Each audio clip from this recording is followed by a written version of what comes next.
Hidden deep in the woods of Massachusetts lies a ghost town like no other.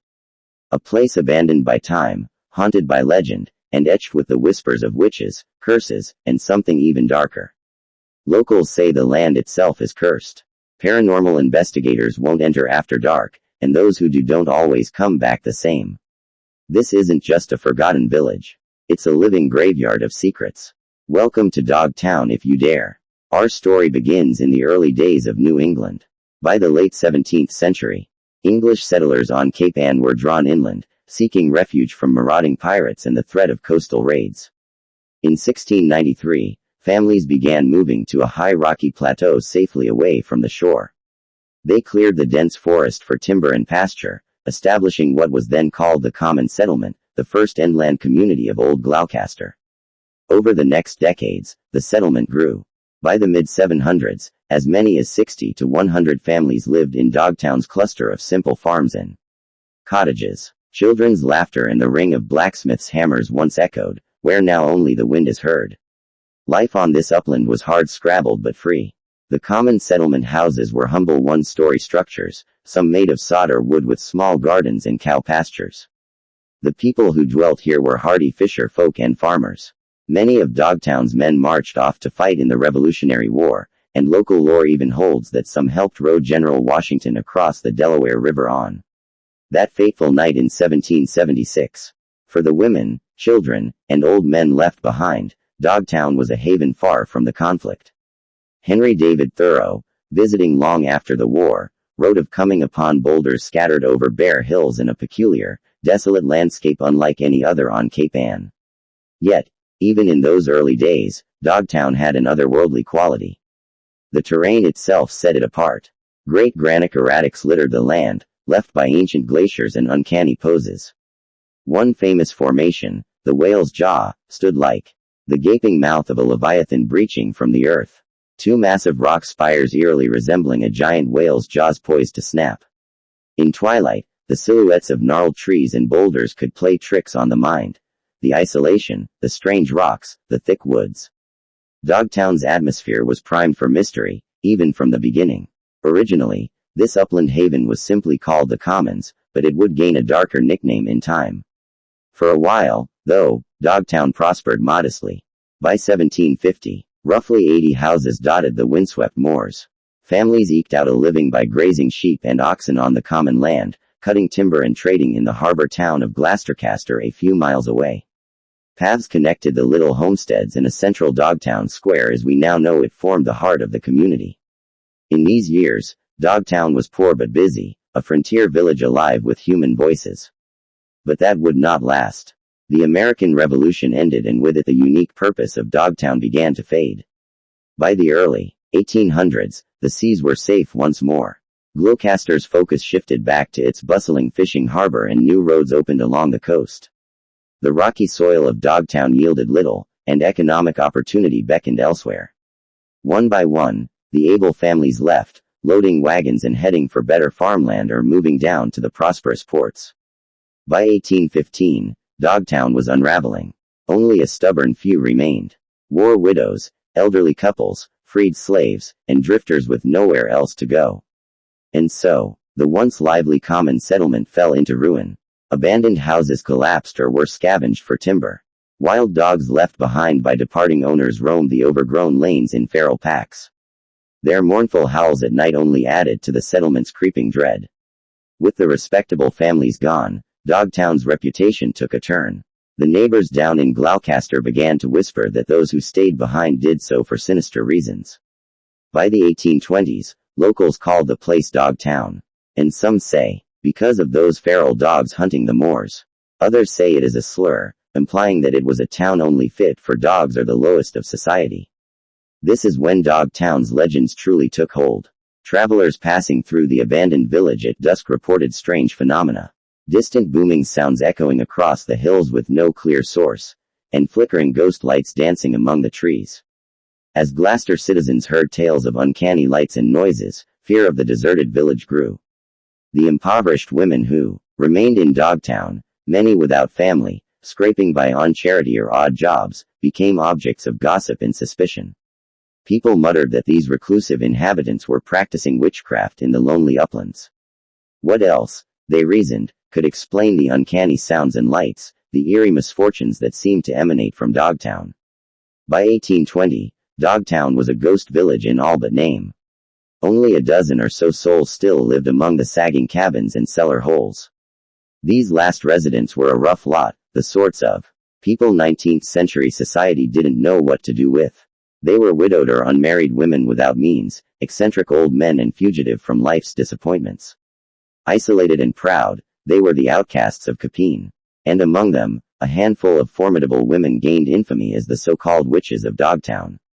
These women likely never thought of themselves as true practitioners of dark magic, but they knew that others did. They skillfully played the part using superstition to extort a living from those who crossed their paths. Over time, their names and deeds grew into Capon legend. The most infamous was Thousand Tammy Younger, remembered as the queen of the witches of Dogtown. Tammy Younger lived in a ramshackle hut on Fox Hill near Brook on the village outskirts. By the 1820s, her home was known as the Fox Hill Homestead. It was a collapsing shack, but inside Tammy and her aged aunt created an atmosphere of menace and mystery. Tammy was a formidable figure, toothless, wild-haired, and sharp-tongued. She told fortunes and hosted late-night card games for drifters. She was even said to entertain pirates and criminals who sought shelter in Dogtown, providing them with homemade rum and a safe hideout. But Tammy's most infamous trick was highway robbery by curse. When carts laden with fish or firewood passed through Dogtown, Tammy would hobby out onto the road and glare at the teamsters with fierce sunken eyes. In a growly voice, she'd demand a toll, maybe a few coins or share of their goods. If the startled driver refused, Tammy would threaten to hex him on the spot. According to legend, she and her aunt bewitched the oxen teams, causing the animals to halt in their tracks. "Pay up or I'll curse you in your cargo," she'd croak. Superstitious travelers usually surrendered some fish or corn rather than risk the wrath of the Dogtown witch. Only then would Tammy supposedly release the oxen from her spell, allowing the journey to continue.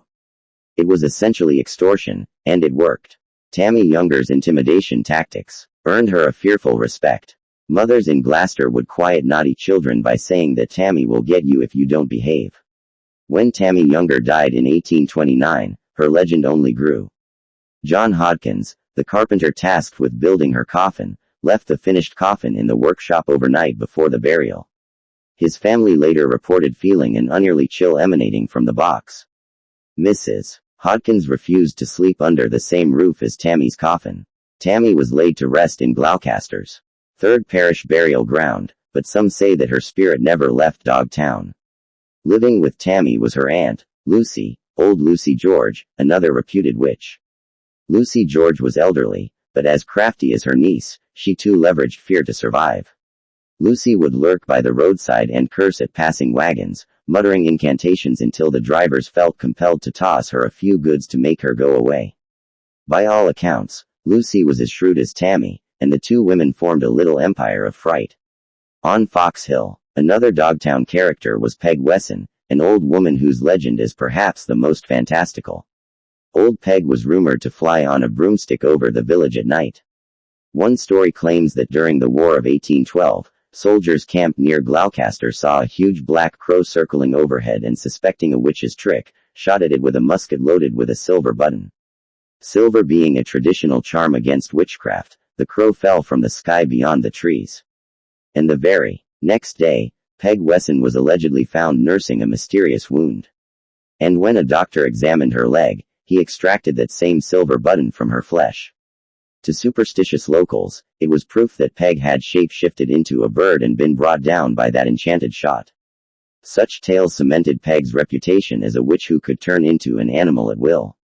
There were other so-called witches, too. Molly Jacobs was known to read tea leaves and tell fortunes, but if a client refused to pay, Molly would threaten them, just like Tammy and Lucy did.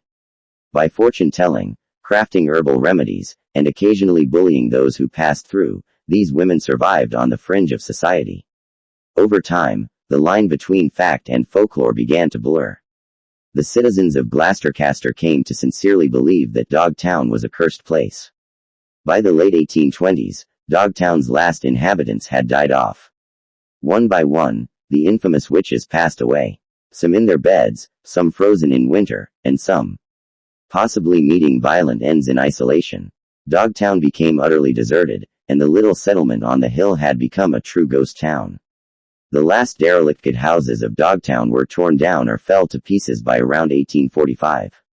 All that remained were stone cellar foundations, overgrown lanes, and the persistent legends of the people who once lived there. For the next century and more, the town would become a domain of folklore, a haunted place shunned by many, yet irresistible to the curious. Even as nature reclaimed Dogtown, the ghost stories took on a life of their own. Locals swore that on certain nights, especially around Halloween, one could see the ghostly figures flitting among the trees or hear the faint cackle of a witch's laughter on the wind. Electronic equipment has been known to malfunction in these woods in modern times. Cameras refused to hold focus, as if ghostly hands were meddling with them. One persistent legend speaks of a woman in black. This spectral figure, dressed in old-fashioned mourning clothes, has allegedly been spotted gliding silently between the ruined cellar holes at dusk. Some say she's the ghost of Tammy Younger or one of the other Dogtown witches, doomed to wander the place she once terrorized. Others think she might be the spirit of one of Dogtown's grieving widows, forever searching for a husband lost at sea. The legends aren't confined to ghostly old women. However, some of Dogtown's lore is positively feral. The name itself, Dogtown, invites tales of monstrous canines, and the area does not disappoint. Early settlers told stories of unnaturally large wolves prowling the woods. The native Agawan people even believed their ancient ancestors had possessed heads like dogs, and that eating a certain local plant could transform a person into a dog-like creature.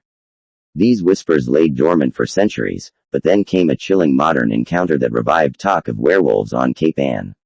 On March 17, 1984, a night of a full moon, a man visiting from Boston claimed he saw something unearthly near the rocky ledges on the outskirts of Dogtown. In the silvery moonlight, he beheld a gigantic animal prowling the clifftop. It moved like a predator and looked roughly dog-like, but far too big to be a stray dog or a coyote. The witness thought it resembled a mountain lion, except that there are no mountain lions that live on Cape Ann. A few days later, gruesome evidence surfaced. A deer carcass found at nearby Cranes Beach, torn apart, but not eaten, as if killed for sport. That same night, 2 different people reported a gray monstrous dog-like animal.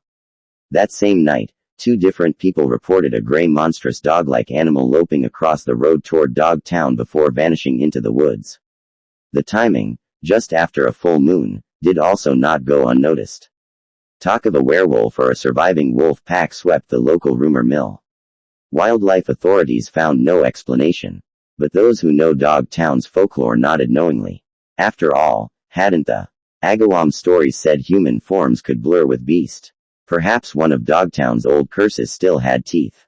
As if witches and werewolves weren't enough, Dogtown has acquired yet another bizarre chapter in recent years. Hikers began stumbling upon a toy cemetery hidden in a thicket. A macabre collection of old dolls and stuffed animals left or hung among the trees. Tiny baby dolls with missing eyes, threadbare teddy bears, even clown figurines, all arranged as if in ritual display. No one knows who officially started this eerie assemblage or why. Some suspect pranksters or local teens drawn to Dogtown's creepy reputation. Others whisper about occult activities. The sight of weather-beaten dolls swaying in the breeze certainly sends a shiver down the spine of even the bravest explorer. It's the kind of unexpected discovery that makes Dogtown feel undeniably haunted, as if the forest itself were playing tricks with anyone daring enough to enter. Perhaps the greatest legend of Dogtown is Dogtown itself. Long after the last resident was gone, locals would warn each other, "Don't you stray up to Dogtown after dark." Stories circulated that those who entered might lose their way for hours or even days. Indeed, Dogtown is notorious for causing disorientation. The trails twist in circles, and without landmarks, one can wander endlessly among identical-looking boulders and trees. Many have felt that uncanny confusion firsthand. A hike that should have taken an hour stretches into 3 as the woods seemingly go. Whether it's the very real magnetism of the place or the psychological effect of its creepy history, Dogtown can befuddle the senses. Over the years, Dogtown has inspired novels, poems, paintings, and countless campfire tales. It stands as a potent symbol, part cautionary tale of a town that died when times changed, part magnet for our fascination with the supernatural. In Dogtown, history and myth are forever intertwined. It's historical truth that it was a community founded for safety, fallen on hard times, and abandoned. It lives on in the cellar stones. The records of who lived and died there. The legends of witches casting curses, of ghostly apparitions, and were beasts under the moon linger in the public imagination, refusing to be laid to rest. If you visit Dogtown today, you'll walk on a carpet of leaves over old roads like Old Rockport Road or Commons Road, tracing footsteps of colonists and vagabonds. You might feel a chill that has nothing to do with the breeze. As twilight deepens, you may catch yourself glancing over your shoulder, wondering if unseen eyes are watching from the briars. Perhaps it's mere legend, or perhaps the spirits of Dogtown truly do remain, keeping company with the frogs and crickets, as they once did with the howling dogs. One thing is certain, Dogtown's ghost stories are inseparable from its history. This lonely place with its lichen-stained boulders and whispering pines holds an atmosphere unlike any other. It is at once memorial to early American life and a canvas for New England's darkest imaginings. In the end, it endures as a realm of mystery. As local guides often warn with a smile, explore if you dare, but don't linger too long after dark. For when the sun sets, the past comes alive. You may find that the voices of Dogtown, the whispers of witches, the howls of the hounds are still echoing among the trees. Thank you guys so much for watching this latest video. I truly appreciate you taking the time. If you enjoyed it, please leave this video a like, a comment of your thoughts below, and subscribe if you haven't already.